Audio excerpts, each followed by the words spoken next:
Hey, this is Tommy with AldermanFarms. Thanks for coming back for part 5 of our Protect Our Pollinator series.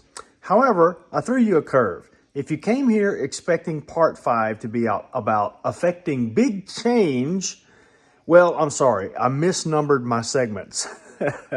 In this one, we're going to talk about another vital component to creating a habitat that is welcoming to pollinators. When we get to segment 6, we'll do the big change stuff. Let's get into it now.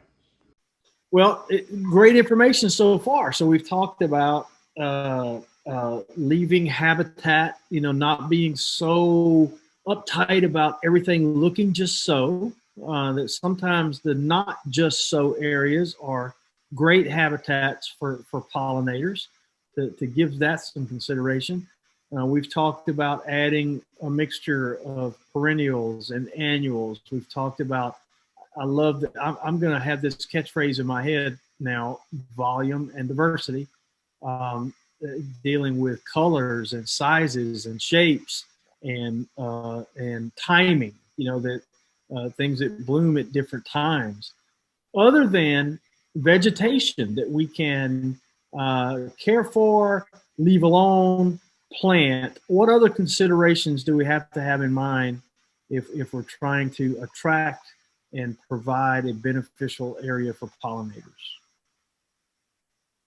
Well, I can say that, like anything that needs something to survive, we need a water source, some sort of water. I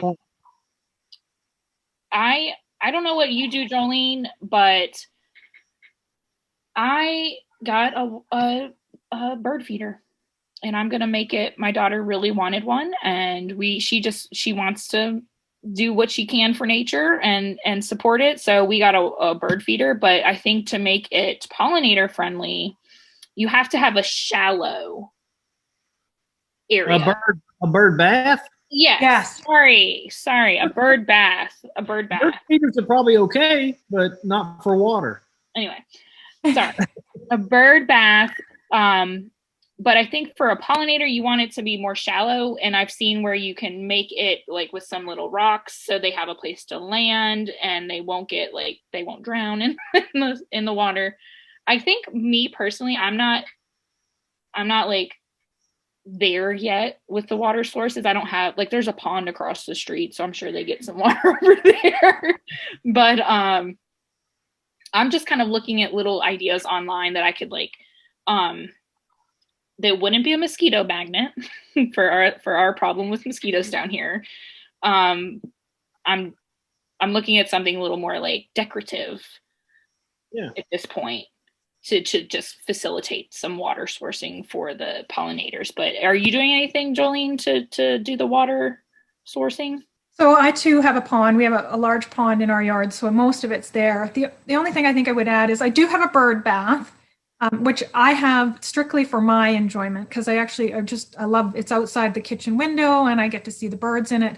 But it's also a responsibility. The bird bath is when you do anything that's communal, whether it's bird feeders, bird baths, hummingbird feeders, you actually create a place where they're going to the same spot over and over again, and they're sharing bacteria, diseases, that kind of stuff. So you have to be really, really committed to cleaning and sanitizing those things on a regular basis. Bird baths or hummingbird feeders are a great example, because if they get moldy, hummingbirds are a pollinator.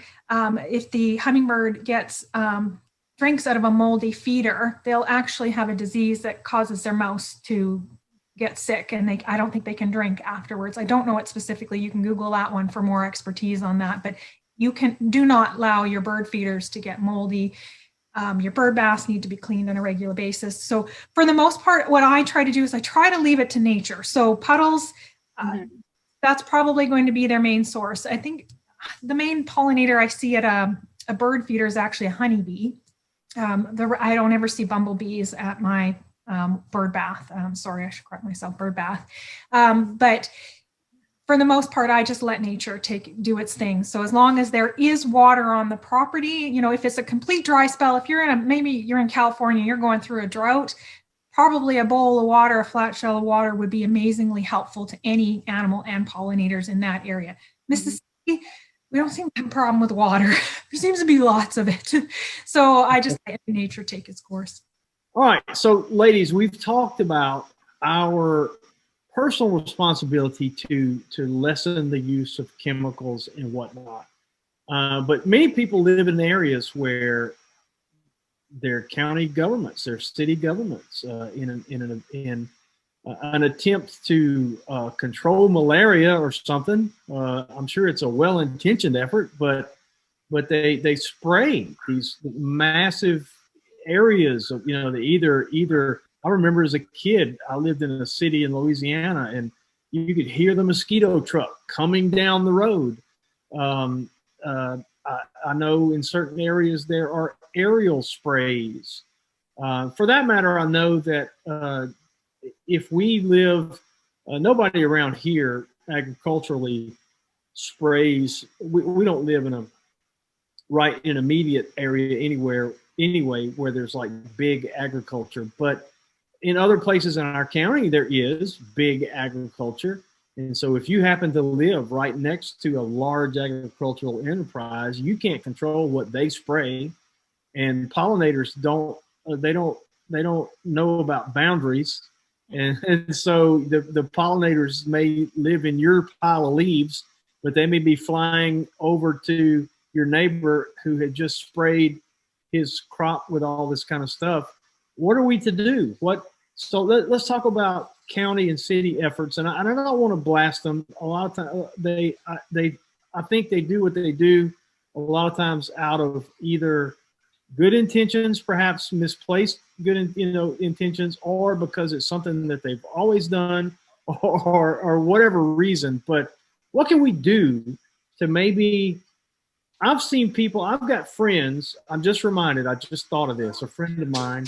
I remember him talking about putting a sign up at his property that says "Don't spray." He lives in an area where they do the spray by driving down the road. Do we have recourse that you know about? If not, if we don't have recourse, what can we do? Can we go to our councils and go to our boards of supervisors and try to educate them? What do you recommend? Well, how does your place look? Are there water supplies available for pollinators? Do you need to add some? Do you have some thoughts about that? Leave us a comment below to tell us what you think about the water situation at your place for pollinators. Is it a nuisance? Can you deal with it? Tell us what you thought. And as I promised you on the end of the last video, in our next video, we're going to talk about affecting big change. Our pollinators are in trouble, but you can help. I can help. Together we can help, and we can make big things happen.